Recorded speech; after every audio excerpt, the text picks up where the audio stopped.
Group 10 Masters Introduction Expanding Our Consciousness from Human to Soul to Spirit video by Dr. Lisa Love. Overview.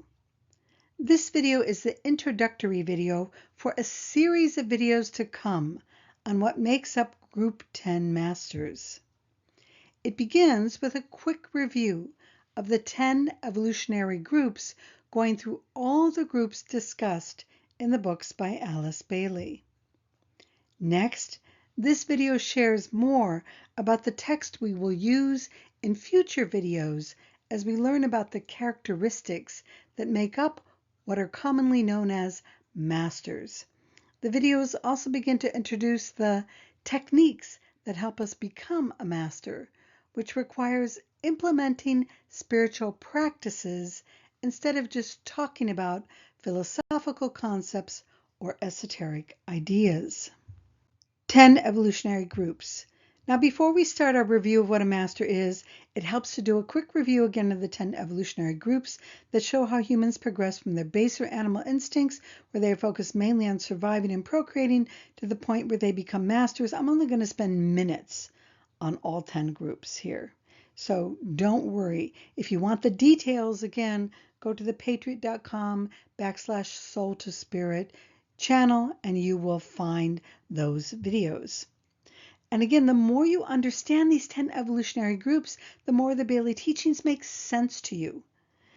They are mentioned in Esoteric Psychology Volume 2, but what I have done for 10 years now is put together a master chart compiling not just all the text around what is a probationary disciple, what is a pledged disciple, what is an accepted disciple, what's an accepting disciple, what's an initiate, etc., etc. I did that work actually 15 years ago, those compilations, and I've read and reread them, and I've put them together with a master chart, which if you're not familiar with that master chart, again, go to the patreon.com/soul to spirit channel and get familiar with it. It will help you understand the Bailey books like nothing else. Now, knowing about these 10 evolutionary groups, as I mentioned, is going to help you feel a lot saner in the world, because you're going to get a better comprehension of where most of humanity is at consciousness-wise. We wonder why humanity looks so crazy at times. That's because they are on an evolutionary path that is taking millions of years to evolve to the point where they will become masters. And if you don't understand this process, you're going to be befuddled and confused about what's going on in the world. If you understand this process, I kid you not, it's going to make a lot of sense, because you're going to get so much more perspective of what's happening in the long scheme of things. Now, since most people typically are in a range of groups, it can help to see where we have work to do on a spiritual level, also by knowing about these groups. I've done videos on this where I say that we go up and down the spiritual path. We don't go groups 3, 4, 5, 6, 7, 8, 9. We're going to usually be in a range. Most of us on the spiritual path, we could say, are in the range between groups 5, 6, and 7. Those that are more evolved are groups 6, 7, and 8. But we may have what the Bailey books call a cleavage. I call it a gap in development, where a trauma or a crisis or some sort of karma hits us and our consciousness collapses. We may be at group 7 and a trauma collapses us all the way down to do some cleanup work with issues related to group 4.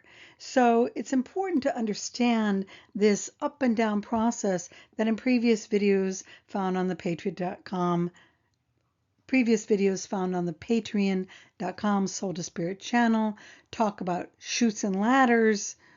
Then that will help you understand that we need to be careful in labeling people as this group or that group.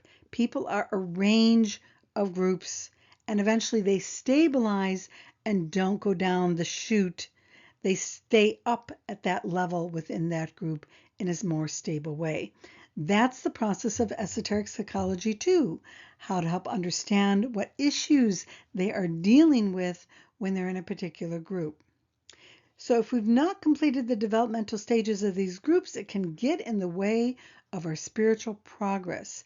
So to better understand this, look again for the numerous videos on the 10 evolutionary groups at the patreon.com Soul to Spirit channel. So here we go.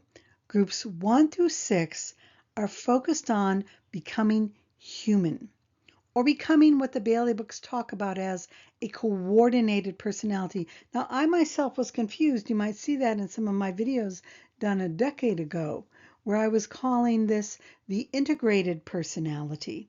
We're not an integrated personality until we get to group 8. Groups 1 through 6 are coordinated personality. Once that personality is coordinated, it is fully able to get what it wants in the world of the five senses, which can make it horribly selfish. The Bailey books say that once we get to group 6, what I've called the group 6 materialist, we become dictatorial. We become extreme because suddenly all our desires are getting met, and power is our main motivation through the solar plexus chakra, and we kind of have an incarnation where we go nuts. And learning how to spot this phase, manage this phase, and help educate, especially those in groups 7, 8, and 9, about the dangers of the group 6 materialist phase helps us help our world evolve spiritually. Now, gaining sufficient mastery or manipulation of the body and the emotions and the mind is what's going on in groups 1 through 6 for the purpose of exploiting the outer world of the five senses. Groups 1 and 2 are trying to still master the body and basic survival skills. Groups 3 and 4 are mastering how to manage their emotions, at least enough to be able to conceal them or drug them or do something to suppress them, or they explode out with them and think maybe that's the way to go. There's a lot of chaos in groups 3 and 4 as they're focused on the emotions. Groups 5 and 6 are still focused mainly on the emotions, but they are able to develop more mind in the emotions so that they can manipulate the outer world of the five senses and manipulate other people's emotions so that they can get what they want in the world, to become the upper classes, the 10 percenters, the 1 percenters, and so forth. This is a natural evolutionary process going on our planet. If you understand that, and if you understand that the Bailey books say that we're just now going to start to see more and more what I call group 6 materialists, those that have fully coordinated their personalities, Esoteric Psychology Volume 2 says, and are now becoming selfish and dictatorial, again, the world makes sense. This was predicted by these books, that what we're seeing manifest in 2025 is something that Group 10 Masters knew was coming. And we're trying in the Bailey books to prepare those of us that are in Group 7, 8, and 9 to be ready for, so we could manage this with the least amount of chaos. How good of a job those in Group 7, 8, and 9 have done, I'm not so sure. I'm not a Group 10 master with that kind of perspective, but from my level, it seems like we could have done more work. So again, we progress from very little mastery of the world of the outer five senses at Group 1 to excessive mastery at Group 6. So here are the 10 evolutionary groups. If you've been following these videos, you're familiar with this chart. You know that the colors in the one chart to the right are not necessarily correct. They were done for convenience, just to get the chart divided into different subsections that we can see more easily in a visual way. That aside, what we discover in Bailey's model is that groups 1 through 6 have their focus of consciousness on the emotional plane, also known as the plane of karma or desire. Because of this emotional focus, their lives are full of ups and downs, feeling good when their desires are met and bad when they are not. Driven by desire, they always seek more and more and are never satisfied. So here we have the emotional plane. There are 7 planes: physical, emotional, mental, intuitional, spiritual, monadic, divine. In this model, they have different names here, such as Buddhic, Atmic, etc. But here we have the emotional plane. And overwhelmingly, humanity exists on this plane. Now, the personality triangle that you see here goes above the emotional plane. So understand that it's pretty much within this area. And when you start to get that most of humanity exists at this level, the world starts to make a lot more sense to you. Go down any street, anywhere, and you will see that the focus is primarily on security, money, sex, pleasure, and gaining power so you can get more security, money, sex, and pleasure. Overwhelmingly, humanity lives within the emotional plane and is found within groups 1, 2, 6. In group 6, which would be up here at the top level of the emotional plane, we find that all our outer desires are met to excess. These are the billionaires now wanting to become trillionaires because they're still so focused on the world of desire and getting their desires met in the outer world, which we call the world of the 5 senses. Now, in groups 1 and 2, which is down here at the bottom of the emotional plane, almost none of their desires are met. And we are told that there are very, very few people in groups 1 and 2, maybe only a few thousand. We don't really know, where they're so unable to survive and do not have the capacity to survive or the support around them to survive, that they would pretty much be institutionalized or, quite frankly, wouldn't live very long. Now, most of humanity is in this range here. Groups 3, 4, and 5, or as it says here, 5, 4, and 3, where more and more of their desires are being met as they get closer to group 6. For more information on groups 1, 2, 3, 4, 5, and 6, there are many videos available on the patreon.com Soul to Spirit channel. You can subscribe for free, or you can pay a very little amount to be able to access all of these, or if you want to have them in your library, you can purchase them, or you can just simply subscribe for a month and binge on them if you like to get really familiar with this system. So we've been a little repetitive there on groups 1 through 6. Let's shift to groups 7 and 8, where now we're no longer becoming human, we're becoming soul, or what's known as the soul-infused personality. And this is going to involve groups 7 and 8 in the Bailey model. As we get to groups 7 and 8, we're now focused on becoming soul. Group 7 represents a radical shift where humans no longer look out there for happiness or for the divine, some big sky god out there somewhere, but you can give a bunch of names: Jehovah or Zeus or Hera or Athena, or I guess I'm going Greco-Roman here, whatever the heck god or goddess you want to call it, Isis, whatever. We're no longer looking out there for happiness or the divine, but we're looking within ourselves.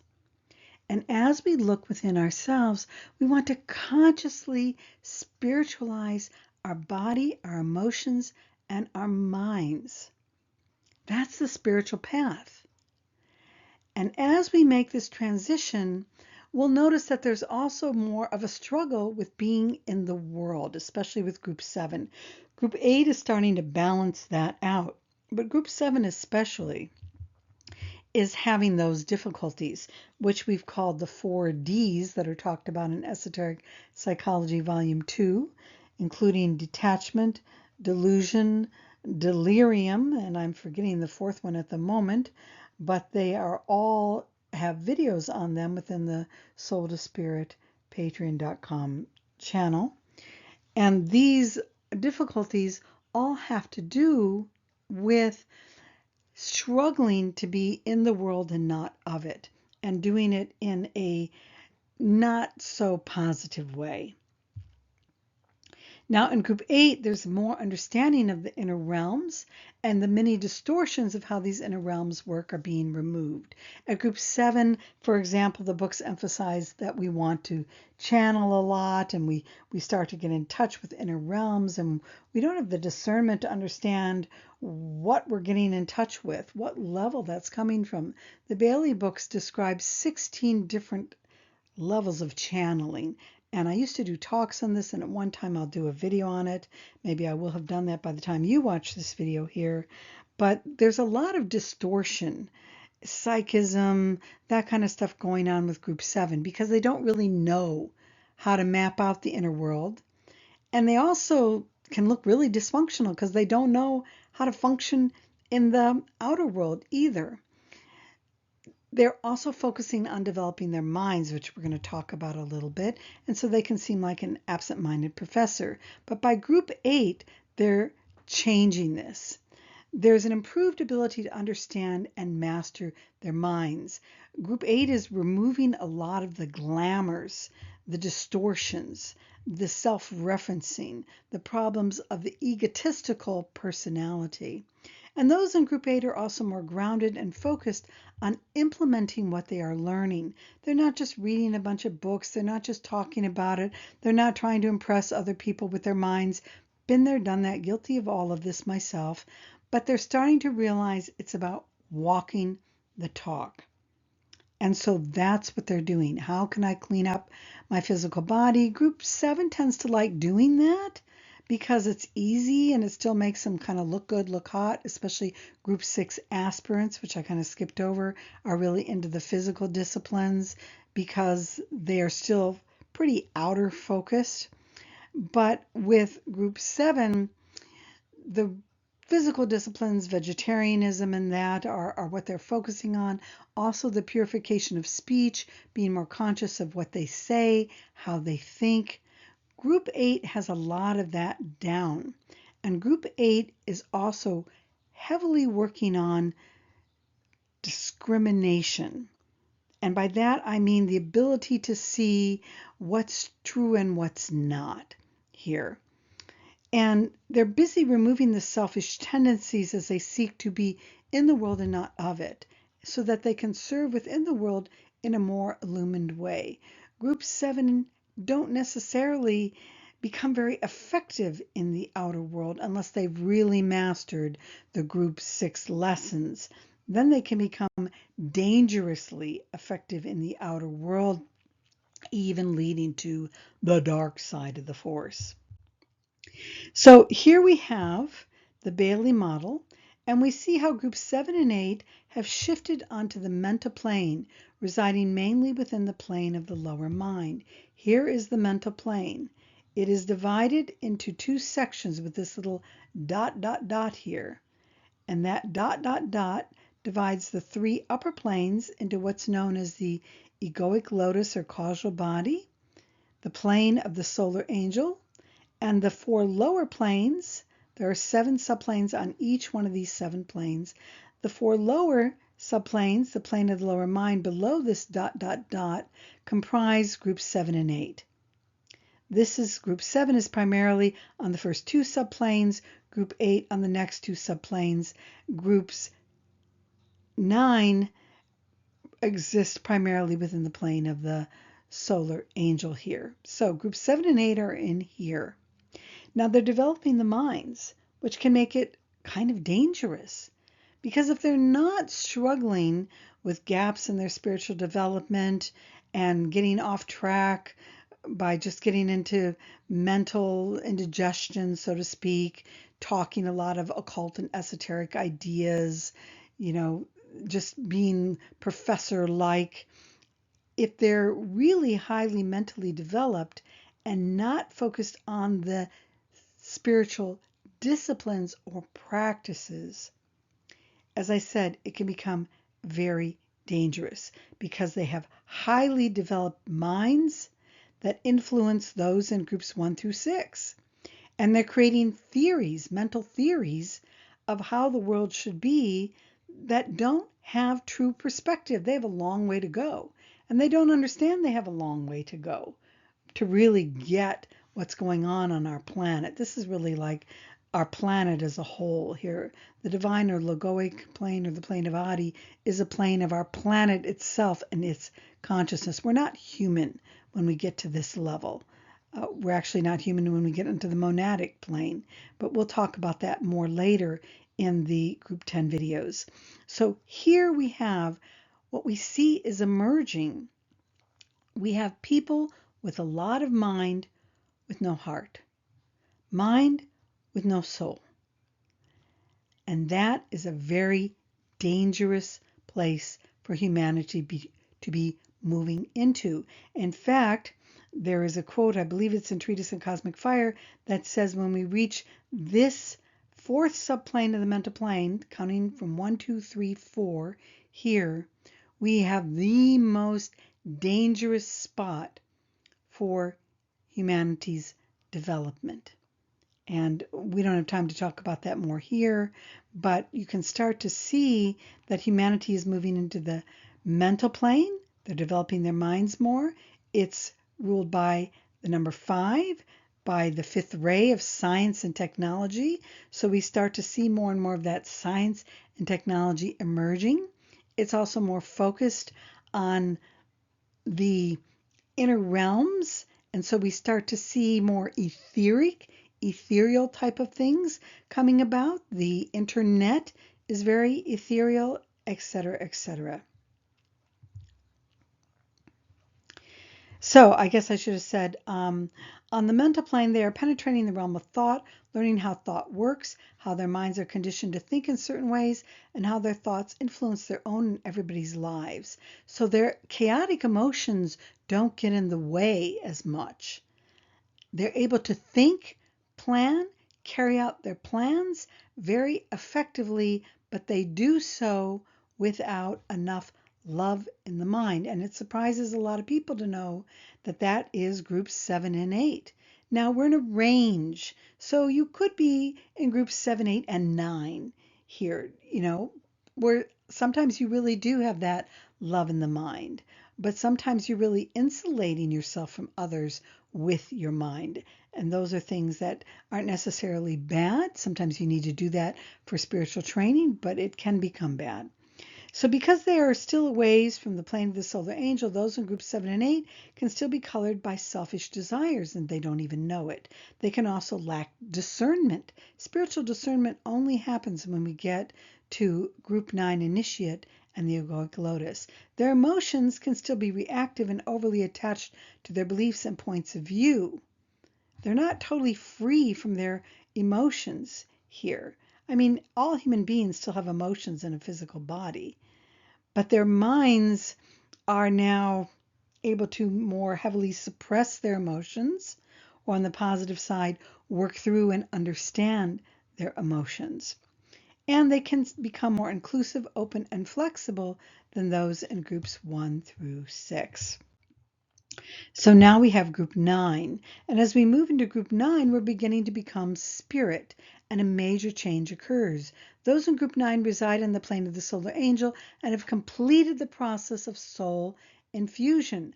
They're now working on what I call spirit-infused personality, or you might say that the Bailey books are calling it monadic-infused personality. As they shift into the realm of spirit, they frequently are considered to be mentally colossal, logical, and scientific in their approach to life, and this is true no matter what the ray makeup, because their minds are increasingly fused with love. Fortunately, mental and spiritual pride are being eliminated. This is something that in group 8, there's a big struggle going on to really eliminate that pride and that attachment to what one knows, especially since one is already becoming mentally colossal. One is already becoming mentally colossal, logical, and scientific by the time they're group 8. But group 9, it's kind of breaking up all that spiritual pride and all that mental indigestion and all that inability to really work through the heart mind, so to speak. So in group 9, we see humility. But though they are humble, they are at the same time powerful, and they are found influencing leaders and thinkers around the world as they attempt to create a synthesis of understanding of many lines of thought to create paradigms of thought that benefit not only the whole of humanity, but our entire planet as well. How are we serving at group 9, and especially at group 10? We're serving through the realm of thought and influencing minds and trying to influence those minds both with a greater understanding of the overall plan for our planet's unfoldment and doing it through love, and especially as we move into group 10, doing it through wisdom. And so here we have group 9, which is on that plane of the solar angel that we've talked about, where the soul or egoic lotus or causal body resides. Living as soul, those in group 9 are now taking what is known as the third and even fourth initiations and are expanding into the realm of spirit that is also known as the spiritual triad, comprised mainly of the Atmic, spiritual, Buddhic, intuitional planes. And as they move into group 10, they will shift into these higher realms of spirit and they will be established there, we could say. So they are here trying to shift up into this level here, what's known as the spiritual triad of Atma, Buddhi, Manas. The Manas is right here at this little spot at the top of the mental plane to Buddhi to Atma. And the monadic level is way up here. We are not humans anymore when we reach this level. But the monad is starting to influence, see this direct line, this soul, this egoic lotus, this causal body. But it is just starting to do that. It's not going to fully do that until we reach up into here and become group 10 masters. We will come back to that. Those in group 9 also demonstrate greater control of their minds. They're able to quiet their thoughts more frequently as they learn to enter the initial states of samadhi, mainly savitarka and savichara samadhi, because they possess more discernment, also known as viveka. Their understanding of the spiritual realms tends to be more accurate. It's more scientific. If I think this, if I say this, it leads to this. We're told in a treatise on white magic that one of the major tasks up here on the plane of the solar angel, because a treatise on white magic is primarily for those in groups 9, the training of it is mainly for groups 8, the implementation of that training is going to be for group 9, but once they get up here, they are learning the samadhis, and they are learning how to do white magic, which is the power of thought to influence large masses of people in a spiritual way. Almost to the end of this video, we arrive at group 10, the final group, and here another shift takes place because now we're moving off the mental plane into what is known as the triad of Atma, Buddhi, Manas.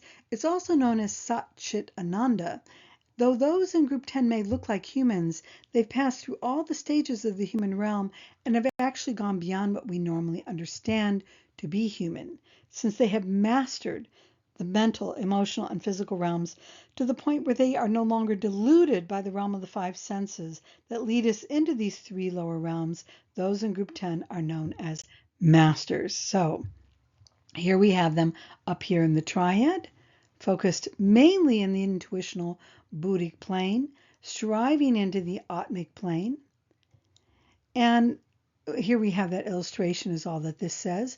Now, this idea of Sat Chit Ananda and Many of the concepts of Bailey I've actually discovered are found in Vedanta.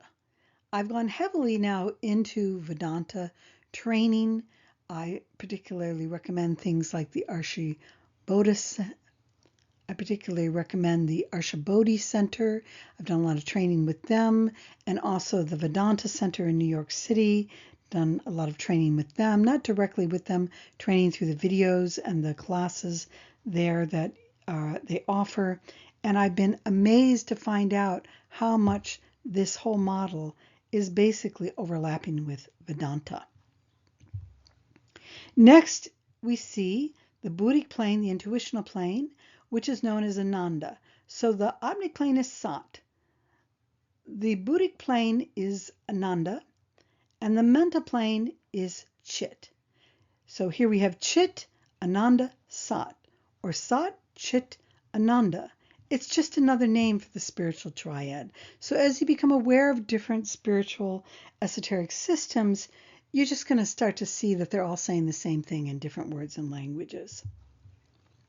So as we have the final point of the triangle connect to the highest level of the monastic plane, that is Chit. So I've kind of already gone over all of this. Let's wrap this up. So as the series on Group 10 Masters continues, in future videos, we'll draw from a few sources. The Yoga Sutras of Patanjali that Bailey wrote an interpretation of called The Light of the Soul. So many Bailey people don't understand that book. That is the spiritual training. I've seen the compilation of meditations that somebody put together of all the meditations in the Bailey books. They're really basic meditations. If you get into the Yoga Sutras and get that real training on samadhi practice, which is the prerequisite for a treatise in white magic training, what I call soul magic, that's all basically samadhi and Kriya Yoga practice. The other meditations that Bailey offers is mainly for like Group 6 aspirants, Group 7 probationary disciples, honestly. That's what I've come to understand. But you want to become Group 8, Group 9, especially Group 10. You've got to get into the Yoga Sutras. You've got to learn Samadhi and Kriya Yoga. And we're also going to talk a little bit, especially in the next video, about what is a master based on the Bhagavad Gita, which is a very, very ancient text, and it's essential training for demonstrating mastery while living in the world. The Yoga Sutras is how to master the inner worlds. The Bhagavad Gita is how to use that mastery of the inner worlds effectively in the outer world. And then I'm going to draw from the Bailey books, drawing from compilations I've created as far back as 15 years ago. I have 1,000 pages of compilations I did back then, and I draw from them all the time. I read and reread them. I have compilations on all kinds of different terms. Those are the things that I've put in the terms video for you. And I'm also going to draw from my vast understanding of these books. I guess it's a little bragging a little bit, but it's not really bragging. It's just trying to inform you that I've studied these teachings for 40 years. I've read every book 5 times and Treatise on Cosmic Fire 3 times. I don't know everything, but I do know a lot as I synthesize all of this together. Okay, and then I'm going to draw from various esoteric teachings I have studied in various spiritual traditions. So if you've reached this part in the video, this series is going to continue, but we're reaching the end after having done this for 10 years, these videos. Most people don't listen beyond a few minutes, I've discovered, on my YouTube channel. But if you've gotten this far, you're really learning how to move ahead on the spiritual path.